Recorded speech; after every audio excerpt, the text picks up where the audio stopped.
অপির সাথে তো আমার কখনো কাজ করা হয়নি, এবার হলো। পাভেল আর জাহিদ তো বন্ধু, তো খুব এনজয় করেছি আমরা। মানে ওকে, একজন ডিরেক্টরকে সবসময় আমরা ধন্যবাদ দিই একটা ভালো ক্যারেক্টারের জন্য। তবে আমি তো সেটা বলছিলাম যে তানিমকে স্পেশাল থ্যাঙ্কস এর জন্য যে আমাদের একসাথে আড্ডার একটা সুযোগ করে দেওয়ার জন্য। খুব এনজয় করেছি, সব থেকে বেশি এনজয় করেছি জাহিদের সাথে অ্যাক্টিং এবং ক্যারেক্টার, দুটোই এনজয় করেছি ইকুয়ালি। কারণ কি হয়, যেমন ধরো আমার যদি ক্যারেক্টারটা ভালো না লাগতো, তাহলে তুমি জাহিদের সাথে কাজ করে তো মজা পেতাম না, তাই না?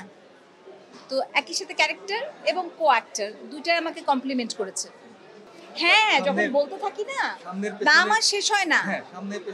আমার সবসময় ইচ্ছে ছিল যে আমি রাশেদ জামানের ক্যামেরার সামনে দাঁড়াবো কোনো একদিন। ওরে বাবা, সবসময় যেরকম সিরিয়াস সেরকম সিরিয়াস।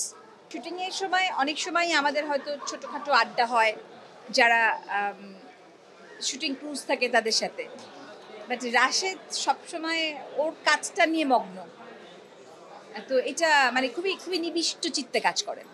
যে দুটো জিনিসকে আমার সবসময় একটা কাজের হিরো মনে হয়, গল্প আর সেই সাথে হচ্ছে গিয়ে ডিরেক্টর এবং অ্যাক্টার্স টিম তো থাকবেই, বাট আমার মনে হয় সবসময় গল্প ইজ দ্য মেইন হিরো। কারণ এখানে কিন্তু কেউ হিসাব করেনি কার কতটুকু ক্যারেক্টার, কার ডিউরেশন কতটুকু। প্রথম কথা হচ্ছে গিয়ে তানিম যেটা বিশ্বাস করেছে সেটা তানিম আমাদের সবাইকে বিশ্বাস করাতে পেরেছে, এটা একটা। আর আমরা সবাই কিন্তু যথেষ্ট খোলা মনের মানুষ। মানে এখানে কিন্তু মানে চঞ্চলের ক্যারেক্টার করছে, দিনারেরটা, পাভেলেরটা, আমি আমারটা, অপিরটা, জয়ারটা বা তারিক ভাই। মানে আমরা কেউ ভাবিনি যে আমরা কে কোথায় আছি, কার কতটুকু। এটা আমার মনে হয় আরেকটা বড় কারণ, আমাদের সবারই ব্যাকগ্রাউন্ডটা একরকমের। আমরা অলমোস্ট সবাই বেশিরভাগই থিয়েটার থেকে এসেছিলাম। সো এইটা হয়তো বা মানে আমাদেরকে আরও সবসময় খুব ব্রডলি চিন্তা করতে হেল্প করে। পাল্লাটা আসলে এমনিতেও কখনো ভালো জিনিস না। তার কারণটা হচ্ছে পাল্লা দিতে গেলে অনেক সময় আমরা ক্যারেক্টারকে ক্রস করে ফেলি। তার চেয়ে বরঞ্চ যার ক্যারেক্টারের থেকে ক্যারেক্টারের শক্তি বাড়ানোটা বেটার।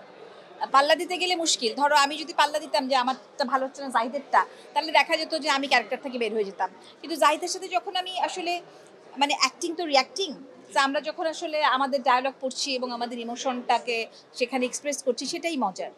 আর এই সিনেমাতে তো বললাম যে তানিম নূর কিংবা এত চমৎকার সব অভিনেতারা কিংবা একটা চমৎকার গল্প কিংবা রাশেদ জামান, এগুলো যেরকম একটা জায়গা, আমার একটা খুব ইমোশনাল জায়গা আছে এইটাতে।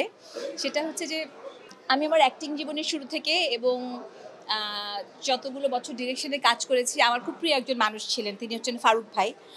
উনি বাংলাদেশের খুবই একজন অসাধারণ একজন মেকআপ আর্টিস্ট ছিলেন। হ্যাঁ, তো এইবার আমি যখন কাজ করতে গেছি তখন ফারুক ভাইয়ের পুত্র মিলনের সাথে কাজ করতে গিয়ে আমার অদ্ভুত একটা অন্যরকম ভালো লাগা কাজ করেছে। প্রত্যেকটা মুহূর্তে আমার মনে হতো ওকে, আমি বোধহয় ফারুক ভাইয়ের সাথে কাজ করছি। এবং যেদিন আমাদের লুক টেস্ট ছিল, সেদিন যখন মিলনের সাথে আমার দেখা হলো, সো মানে উই অলমোস্ট স্টার্টেড ক্রাইং।